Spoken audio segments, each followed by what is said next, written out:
Okay, good day. Another video tayo mga ka-Ilonggo Voltage, no?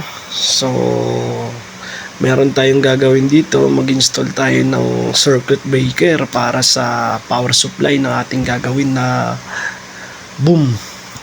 So, first, ang gagawin natin, tanggalin muna natin yung takip ng panel board. Tanggalin natin yung mga screw. And then, check natin yung loob ng panel, no? So ayun, natanggal na natin, no? Then may spare pa naman siya, dalawa pa spare niya. So ang ilalagay lang naman natin dito ay isang circuit breaker lang na 20 amperes para masupplyan lang natin ang ating ginawa dito na boom. So ayan, as you can see, kung nakikita nyo, may bakante pa, no? So yun, dalawa pa. And then ang type pala ng panel board nito is a bolt-on type, no? Kasi meron dalawang klaseng panel tayo. Meron plug-in and then bolt-on. So ang ginagawa natin is bolt-on to. So pag sinabing bolt-on, pagka nagkabit kayo nito, may dalawang nakatornilyo pag sinabing bolt-on sa bolt-on type. Pag sinabi naman naka-plug-in, so ibig sabihin parang ini-insert mo lang siya, naka-plug lang. So mas magandang gamitin talaga is bolt-on para sa akin, no? Kasi talagang naka-screw type ang style niya. So ito, naglalagay pala ako dito ng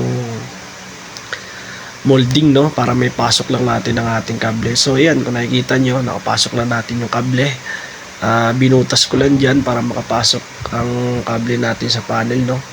Ayan, at ang gamit natin dito na kable is 3.5mm lang, no, standard size lang. Kasi ang gamit natin is breaker is 20 amperes. So standard po yan ng PEC, no. So ayan, habang ginagawa ko dyan, kasi sa ilalim doon mga inaayos ko muna yung mga naka-flexible kasi sa ilalim yan, and then inaayos ko yan. So ayan, kaya 20 amperes lang ang nilalagay ko dyan, gawa ng sapat na para sa 4 na boom na ginawa namin sa Aveda. So hindi naman kalakihan ng wattage ng boom bawat isa. So ayan, naglalagay na ako ng molding dyan, tinatakpan ko na. And then ayan na, for termination na tayo, no.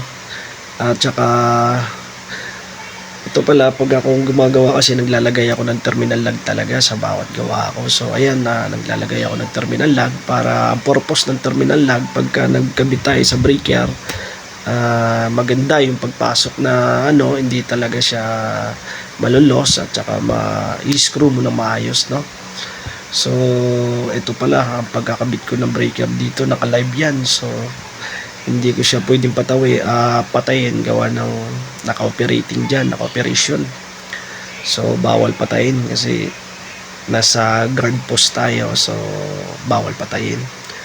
So pag ganito, doble ingat lang tayo. Kaya kung napapansin nyo, naka safety gloves ako, no, para in case sa mga ground man, any ground man, hindi tayo agad-agad matatamaan. So tumawag ako ng backup dyan para may pahawak lang sa isa, gawa ng ang hirap idiin yung bolt-on pag naka-live. So medyo kahirapan na lang konti, pero kayang-kaya natin yan, kapwa nating electrician, sanay na sanay dyan. So ayan na, nakabit ko na, no. Ayun. So ayun, nakabit na natin, no. Ayan, pag sinabing bolt-on, yun, naka-screw type sa 4 na screw. So ayan, naka-terminal lang tayo, no. So isang malinis na gawa tayo, and then naka-molding. So ayos na ayos tayong gumawa, okay. And then check na lang natin yung output nito para alam natin pagka may sira o hindi ang ating kinabit na breaker.